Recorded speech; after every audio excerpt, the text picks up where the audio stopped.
after interview that he is considering going after his political opponents. So should he stop doing that, given what you just said you're hearing from voters? What he's said is that he's warned the American people, if we start weaponizing the judicial system like they did against him, that it could happen to any president. It could happen to any political opponent. What he's talking about when he's having those discussions is that be careful what you do, because that opens the door in the future to anybody doing it. And that's what he's trying to shut down. He wants people to trust our judicial system. He wants to make sure that we still have law and order in this country. If you look at conservative areas of this country, places where Republicans were in control, we have law and order. We have peace and stability. You go to Democrat states and cities, that's where you see destruction, and you see judicial systems and trials and corrupt judges that prosecute their political enemies. That's what New York was. In New York, that was definitely a rigged election or a rigged judicial process against the president, politically motivated. Well, he was found guilty based on a jury, 12 members of the 12 peers of his. The other thing I just want to mention, and I do want to move on, is that right now the Justice Department is prosecuting the president's son. President Biden's son is prosecuting a House Democrat, is prosecuting a Senate Democrat. So doesn't that fly in the face of the claim that the whole judicial system is weaponized against Republicans? I don't think anybody believes the whole judicial system is. I think they see places in this country where it is.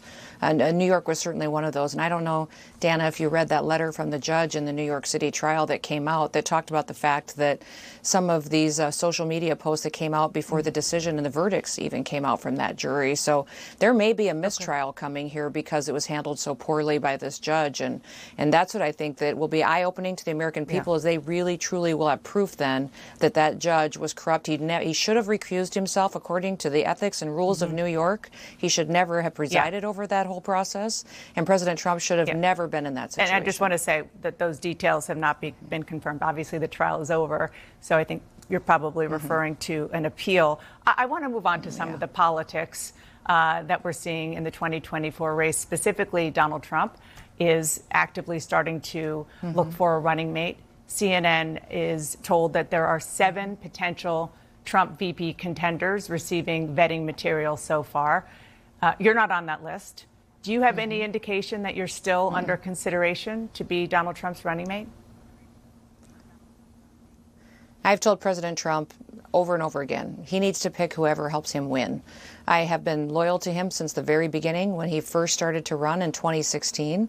He's told me his priority is picking a running mate that can govern on day one, that has been loyal to him, that has the experience and run businesses, knows how to be a CEO, but also supports him in his policies.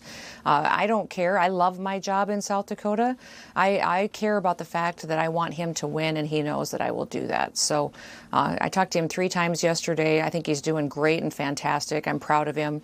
I've never seen anybody get out of bed and work as hard as this guy does just because he loves America. And he's got a lot of corrupt criminals and a lot of political enemies coming after him, and he still gets up and fights for the average everyday American. That makes me proud of him. On that list that I just showed, there were 6 men and one woman.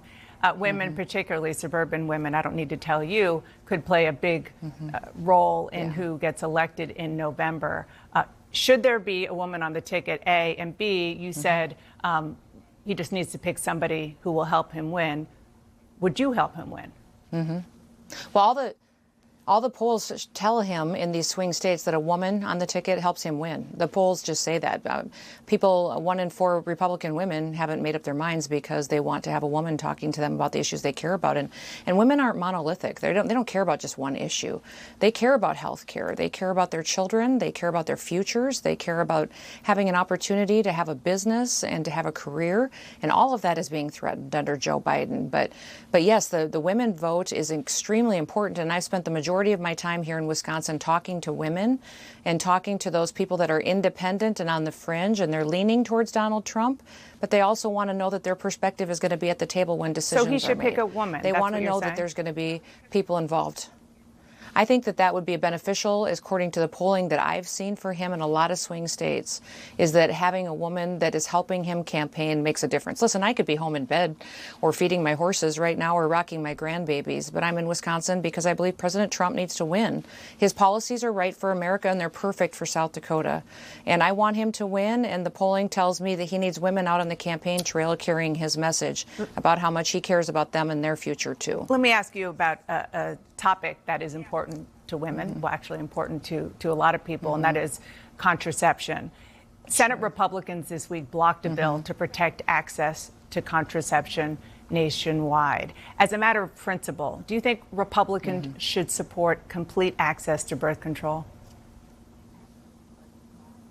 Yes, I do. I think that bill was a joke. That bill was far-reaching in everything that was included in it. It wasn't just a single-issue bill, which in my book I talk about the fact that single-issue bills actually would fix a lot of what's broken in this country.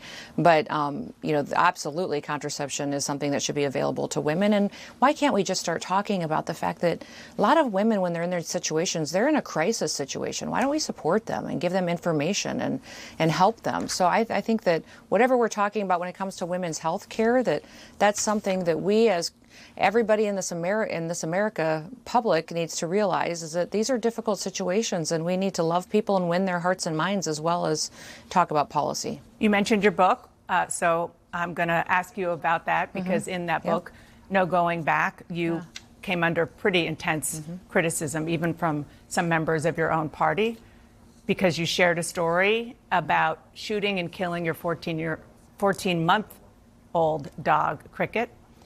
Now that you've had time to process all of that, in all candor, do you have regrets? You know, that story is a 20-year-old story of a mom who made a very difficult decision to protect her children from a vicious animal that was attacking livestock and killing livestock and attacking people. So it's in the book because it was difficult for me. And there's a lot in that book that I think people need to read. I don't know if you've read it or not. I read the whole thing. But it wouldn't be in the book if it wasn't a very hard situation. Oh, good. Well, I'm glad you did. Thank you for doing that. But there's a lot in that book that's very important, and I hope people will read it because it's a how-to guide for the average citizen on how to get their government back and why I believe that we need to have President Trump back in the White House. Yeah, I did read the whole thing, and so I have the entire context of that incident. Good. And so what I'm hearing is no regrets, not just about writing about it, but we've of covered actually shooting the dog. We've covered this, and I'm a mom and protected my children from a vicious animal. We just had a 9-year-old boy in South Dakota killed just days ago from a dog. You know, that happens. And you know, that 9-year-old boy will never be in his parents' lives again. He'll never be in his family's lives again. I think people are put in tough situations in life, and we learn from it. And we learn a lot from it. What did you learn? And that's what I've talked a lot in that book, Dana. I've learned that challenging times and hard decisions are hard. And that when you get into public office, you learn from every single one of them, and you use that knowledge to go forward and to make wise decisions that are best for America. That's why Joe Biden's such a train wreck. The guy's 80 years old and making the worst decisions I've ever seen him make in his entire life and destroying our country, not just on the foreign policy stage by what he's doing in the Middle East, but also what he's doing on our economy, and he's putting every other country and our enemies in front of America. And I think that's just horrible right now. Do you realize, Dana, that what he did last week is that when the Trump verdict came out in his trial, Joe Biden held a press conference announcing a deal between Israel and a terrorist organization that was not agreed to, and he did it during Shabbat. I mean, how disrespectful to the Jewish people to hold a press conference that they can't even respond to for religious reasons. Okay. You know, I just believe that we've got people that really we need to recognize how weak this president is. And you were talking about hostages earlier in your show. You know, it's Jimmy Carter, who Iran held hostages for 444 days under Jimmy Carter because he was weak back in 1979 and 1980. And the day Ronald Reagan was inaugurated, they were released, because they recognized that Ronald Reagan would be a strong president. We've got the exact same situation here in America. Why are we not there getting our Americans home? Yeah. Why are we not telling Hamas, give us our Americans back? Why are we not telling Russia to give us our journalists back? Yeah, I think the number one thing that this president should be doing is protecting Americans. Go get our Americans and bring them home. That's what I'm upset about. Yeah, I think there's there's a lot there. Maybe you can come back and we're out of time. We can talk more about it. But yeah, obviously, President Biden is very aggressively trying to get the Americans back. It's a very complicated situation. It's taken Governor, a long thank time. you so much. Appreciate it.